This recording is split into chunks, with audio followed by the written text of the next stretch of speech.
कथा प्रारंभ होते है, सुनो वीर हनुमान रामा, सुनो वीर हनुमान।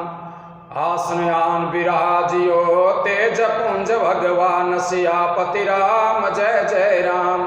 मेरे प्रभु राम जय जय राम, करो कल्याण जय जय राम। अब तक आपने जो कथा सुनी रामायण में, वो कथा थी प्रभु श्री रामचंद्र जी के द्वारा जटायु का अंतिम संस्कार करने के बाद। उससे आगे की हम कथा सुनाते हैं आपको।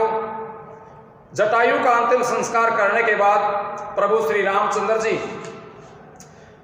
क्रौंचारण्य वन में जब मतंग ऋषि के आश्रम के पास पहुंचे, वहां उन्होंने एक भयंकर राक्षसी दिखाई दी जिसका नाम अयोमुखी था। उस राक्षसी ने लक्ष्मण को दोनों हाथों से जकड़ लिया और वो राक्षसी लक्ष्मण से कहने लग गई कि मैं आपके साथ विवाह करूंगी और आप मेरे साथ ही वन में रमण करें। तभी लक्ष्मण गुस्से में होकर के अपनी तलवार से उस अयोमुखी राक्षसी का नाक, कान और सतन काट लिए। सतन काटने के बाद खून से लथपथ होने पर वो राक्षसी वहां से भाग गई जहां पर वो आई थी। जहां से वो आई थी वहां पर वापस चली गई। इतने पर लक्ष्मण और प्रभु श्री रामचंद्र जी आगे वन में जा रहे हैं। लक्ष्मण जी प्रभु श्री राम से कह रहे हैं कि हे आर्य, मेरी बाईं भुजा जोर जोर से फड़क रही है और मन उद्विग्न हो रहा है। मुझे बार बार बुरे शकुन दिखाई दे रहे हैं, इसलिए आप चेत में रहिए, आप युद्ध करने की तैयारी कीजिए। और हमें कुछ शुभ संकेत भी दिखाई दे रहे हैं, जो कि वंजुल नामक अत्यंत दारुण पक्षी ये युद्ध में हम दोनों की विजय का संकेत भी कर रहे हैं। तभी वहां पर एक जोर से धड़ाम की आवाज सुनाई दी और उस आवाज को सुनने के लिए, देखने के लिए प्रभु श्री रामचंद्र जी और लक्ष्मण जी दोनों वन में आगे की ओर बढ़े। तभी जोर से आंधी आई और उस आंधी को देखते देखते प्रभु राम और लक्ष्मण एक विशालकाय राक्षस के आगे जाकर के उपस्थित हो गए। उस राक्षस का नाम था कबंध, जो धड़ मात्र था।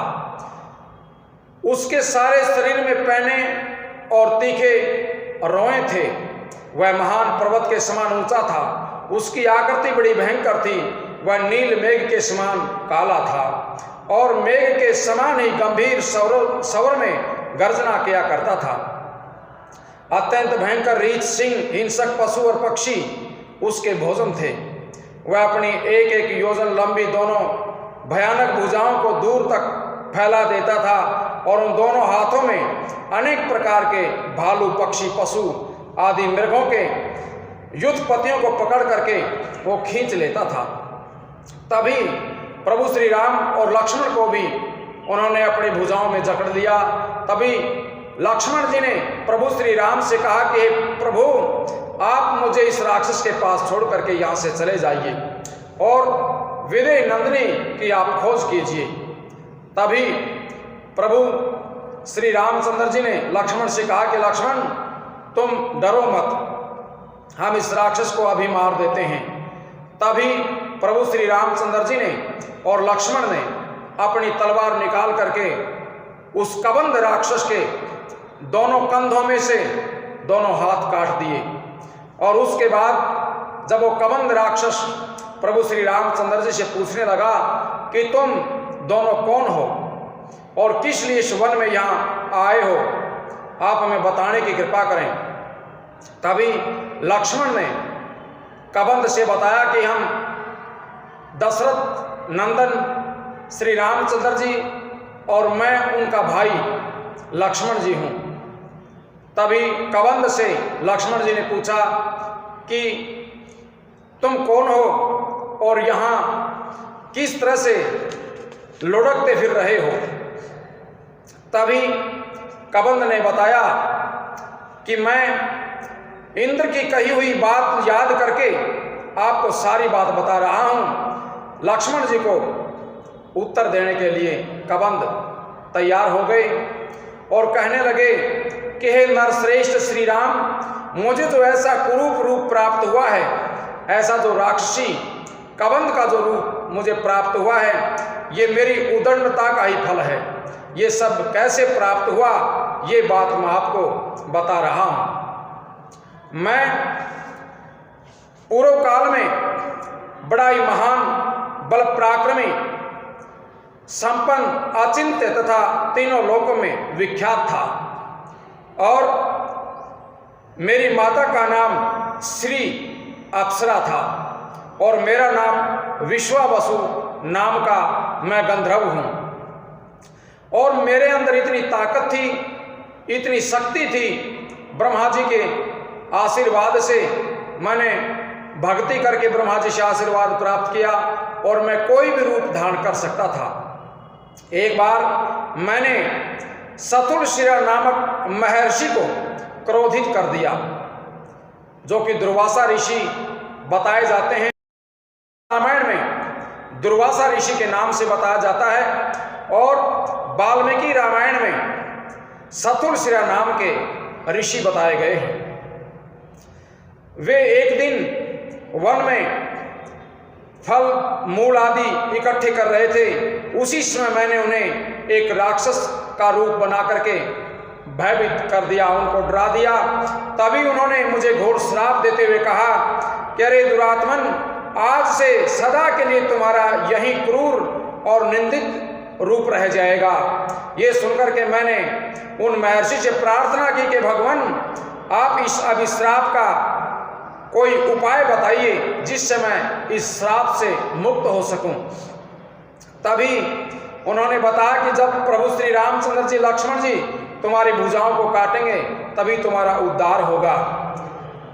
इस प्रकार दुराचारी दानव मुझे आप समझो, मेरा जो ये ऐसा रूप है ये सम्रांगण में इंद्र के क्रोध से प्राप्त हुआ है। मैंने पूर्व काल में राक्षस होने के पश्चात घोर तपस्या करके पितामह ब्रह्मा जी को संतुष्ट किया और उन्होंने मुझे दीर्घजीवी होने का वरदान दे दिया। इससे मेरी बुद्धि में यह भ्रम अहंकार उत्पन्न हो गया कि मुझे तो दीर्घ काल तक बनी रहने वाली आयु प्राप्त हुई है, इंद्र मेरा क्या बिगाड़ देगा। ऐसा विचार करके मैंने एक दिन इंद्र के ऊपर आक्रमण कर दिया। उस समय इंद्र ने मुझ पर अपने वज्र का प्रहार किया। उनके छोड़े हुए वज्र से मेरी भुजाएं और जांग पैर मेरे शरीर में घुस गए। मैंने बहुत प्रार्थना की, इसलिए उन्होंने मुझे यमलोक नहीं जाने दिया और कहा कि पितामह ब्रह्मा जी के कहने के अनुसार तुम दीर्घजीवी रहो और यही तुम्हारा वरदान होगा। तब मैंने देवराज इंद्र से पूछा कि आप मुझे कबंध बना करके जा रहे हैं, मेरा भोजन का कुछ उपाय कीजिए, मैं कैसे भोजन करूंगा क्योंकि मेरे हाथ पैर दोनों नहीं हैं। तभी इंद्र ने मुझे 10-10 योजन लंबे हाथ प्रदान कर दिए। तभी से मैं आज तक इन हाथों से जकड़ करके मेरा भोजन प्राप्त करता हूं। तभी प्रभु श्री रामचंद्र जी और लक्ष्मण जी ने जो उनके हाथ काट दिए थे, उसी के बाद जब उन्होंने कबंध ने प्रभु से कहा कि आप असलियत में आप विशेष रूप से राम और लक्ष्मण ही हैं, क्योंकि इंद्र ने मुझे कहा था कि प्रभु श्री राम और लक्ष्मण ही आपका उद्धार करेंगे। अब आप जल्दी से सूर्यास्त होने से पहले पहले मेरे शरीर को एक गड्ढा खोद करके उसमें अग्नि के द्वारा भस्म कर दीजिए, जला दीजिए। तभी प्रभु श्री रामचंद्र जी ने कबंध से कहा कि हम गड्ढा खोदते हैं और आपको जला देंगे, आपका अंतिम संस्कार कर देंगे। आप हमें तभी तक सीता का पता बता दीजिए। हमें पता चला है कि रावण सीता को उठा करके ले गया है। मैंने अब तक केवल रावण नाम ही सुना है, मैं उसको जानता नहीं हूं। तभी कबंध ने बताया कि आप पहले मेरा अंतिम संस्कार कीजिए। तभी मुझे वो दिव्य ज्ञान प्राप्त होगा जिसके द्वारा मैं आपको रावण के बारे में और सीता के बारे में बताऊंगा कि रावण सीता को कहाँ लेकर के गया है। और मैं आपको एक विशेष बात और बताऊंगा जिससे आपकी मित्रता होगी और वो रावण को जानने वाला है और वो आपकी सहायता भी करेगा।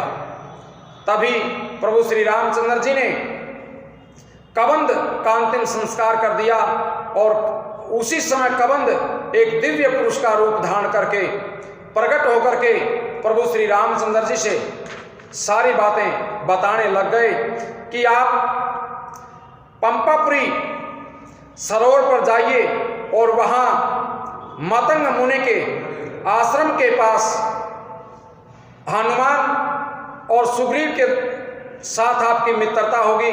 वहीं पर आपको रीछराज भी जामवंत भी मिलेंगे और उन्हीं के द्वारा आपकी सहायता की जाएगी। बोले श्यापति रामचंद्र भगवान की जय हो। हम आपको आगे बताते हैं कि प्रभु श्री रामचंद्र जी और लक्ष्मण जी शबरी के पास पहुंचते हैं और उसके बाद से